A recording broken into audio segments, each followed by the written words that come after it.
At the moment, we all know that it is the rest of the world that feeds Africa. One of the things that we really need to do is to have less people involved in farming. Burundi, for instance, has one of the highest proportions of populations involved in primary agriculture, and they are about one of the least productive in the world. Whereas the most productive countries in agriculture are those that have between 5 and 15% of their population involved in primary agriculture. Talking about knowledge base, I'll give you an example. You might say application of fertilizer for rice production should be 2 bags of NPK, 4 bags of NPK, 2 bags of urea. But did you find out what was already in the soil before you started determining what needs to go back into that same soil? In 2020, I went to a couple of communities in Niger State to prepare for dry season farming. So you've got to be able to make sure that at the field level, you are working with knowledge, you are working with science, and you are working with mechanization. 95% of farming in sub-Saharan Africa is done once a year. And you want to compete with another place where they do it at least 2 or 3 times a year. You can begin to see the kind of challenges you'll be having with productivity and competition. They do 2 times, you do once. Sometimes when you plant, most times when you plant, you are told that after 2 or 3 weeks, apply this or that. So after 2 or 3 weeks, time to apply. Water is the main agent of circulating whatever you're applying. But you are waiting for the rain. What do? If it doesn't rain, you either decide to apply, you are wasting your application, or you don't apply, it means that whatever benefits of application you will not meet. So we need to irrigate more. What do we spend a lot of our money on? Logistics. Cost of logistics in Africa is about 10 times more than elsewhere in the world. Who pays for that? The consumer at the end of the day. Farmers are not the most important element in agriculture. The most important is the consumer. So we spend all this money establishing all these processing facilities, and they are all operating at lower than the capacity utilization. Now, full capacity utilization of a rice mill, if it is fully utilized, that mill can repay itself in just about 2 years. That's how lucrative milling is. Yet you see a lot of rice mills really struggling. They are struggling because of low access to the products they need to process, high cost of logistics. So these are the things we have to look at. So when we have businesses doing well, and by businesses I mean from the farmers to the logistics service providers to the processors to the distributors, if everybody does well, then obviously the economy of the country will do well, and then we'll be in a very good position to be self-sufficient in food production and then even to exports. We have Adefeko, the Vice President, Government and Corporate Relations at Olam, Nigeria. So if you could please join us on the stage. We are talking about feeding Africa this morning, and the topic is on agriculture. Looking at Africa and food security, a lot is often said about how there's a lot of inefficiency, which in turn leads to how much food is finally available to people on the continent. Just share with us what your thoughts are, or how competent are we in feeding ourselves, and what are the key dynamics we need to note? I will say to a large extent, Africa can feed itself. And I will say Africa can feed itself primarily if we can do business with ourselves. Talking about feeding 1.2 billion people, we all have comparative advantages in different agricultural products, which we must bring to bear. Let's move food around the continent, primarily. Secondly, we always talk about all the time the challenges.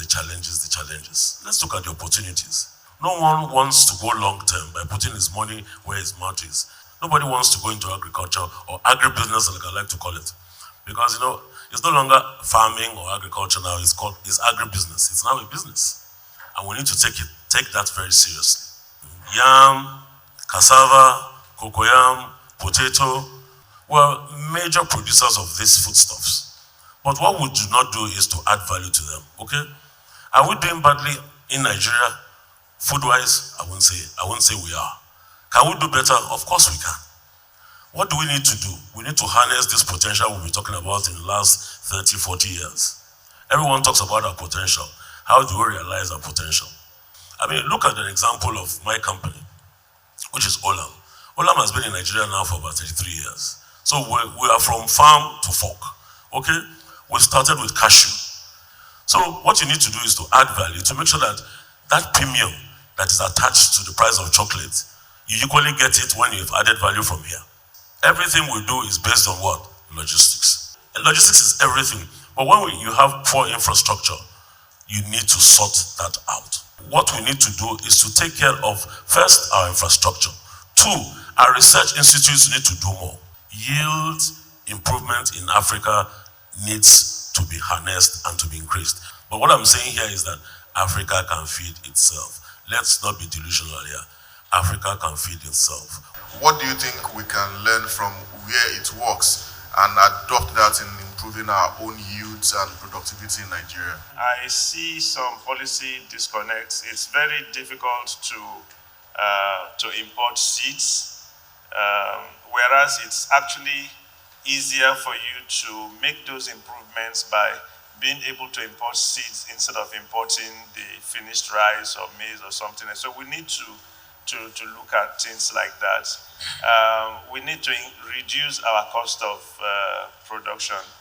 One interesting thing is you see some commonalities and you wonder whether this was planned from a central point, and indeed the answer is yes. These will be World Bank projects or AFDB projects that were started in the 1960s and 70s. So you go to some places and you see vast lands that have been already cleared. You see some irrigation infrastructure by way of canals, but the pumps are no longer there. And often you find that smallholder farmers have brought their 3-inch pumps in, and they are directly pumping water from the ground, using groundwater to do irrigation. But previously, there will have been a large-scale irrigation program in that particular place. Thank you. Do you think there's a way we could have approached that as a country to have probably making this a national emergency of sorts, giving it a priority, that whenever you are even shutting down the country, there are some things you don't tamper with, otherwise things will go worse. What were your own experiences as a company during that period? How did you overcome them? And what lessons do you think we can learn from that going forward? What every country does, and if you go across climes, particularly in the Western countries, is everyone has what you call a strategic reserve. So you have silos where you have food, grains particularly, where you store them. Grains that can last you 1-2 years sometimes. Strategic grain reserve or silos. But here, for example, we have silos which were concession to the wrong people who had silos and couldn't do much with it, and we're now auctioning, or technically speaking, hawking their silos. So people need to look for the niches, okay, and invest in those areas. You cannot be everything to everybody. So choose one part of the value chain and invest in it. So all those things we need to look at. Look at a country like Comoros. Not Comoros, Djibouti. Djibouti have a port which is dedicated, a port and a train facility that is dedicated to only the production for meat movement from across Ethiopia and that belt. And for them, they've looked at the comparative advantage in that area, and they've latched onto it. So we need to look at our comparative advantage and latch onto it. We do a lot of talking, but we don't do too much of doing. So we should stop being talkers. We should now become doers. That's my take. Works best in terms of providing farmers with funding and input that the public sector side probably doesn't get right? Both the public sector and the private sector have a common challenge. And indeed, actually, there is no public sector as such because even all of the CBN interventions are done through the private sector and, of course, the commodity associations. So, to some extent, the commodity associations are not as private. They are closer to the public sector than to the private sector because of the way they are structured. So, that's something that we all have to invest time and resources in understanding the challenges of repayment. I believe that once we get that right, our productivity will be significantly enhanced because funds that come in will be utilized, the funds will grow, and we will do better. Thank you. You know, a lot of the farmers or the cooperatives or those that receive the intervention funds think it's their own part of the national cake, unfortunately. Okay? But why it's important to always make sure that you go through a process in giving it to them through, the likes of companies like ours, is that you have cooperatives you already work with. And again, another thing I need to speak to is the fallacy that we need to have rice mills all over the place. Don't get me wrong. Rice mill is the hardware. The main thing you need is the paddy. If you don't have the paddy, what are you processing? What are you milling? It's not enough to have rice mills left, right, and center, which is the hardware. What we need is the paddy. And what we need again is for the paddy prices to be affordable and to be affordable all year round. Very important. To what extent should we still be emphasizing peasantry or peasant farming, and how further will it take us in achieving food security and industrial competitiveness in Africa? So what we found is that commercial agriculture has a significant challenge in sub-Saharan Africa. And if you ask me what is the challenge, I will say that I will not use my money to find out what that challenge is. So we have all found that a very significant percentage of food produced in Africa is produced by smallholder farmers. The interesting thing is that the average smallholder farmer is very profitable. And of course, we all know how many things we are importing into the country. All of those things can be produced here. Cotton, for instance, employs more people than rice, as an example, because of the various channels in that value chain. Well, I think a lot of the peasant farmers or the smallholder farmers need hand holding. And I think we need to rethink the intervention programs we have by looking at it the whole gamut, okay, and understanding it properly. The large behemoths will do what they can do, but don't forget that the large behemoths are equally in business to make profits, okay? And will try the best they can to make sure that they help increase yield.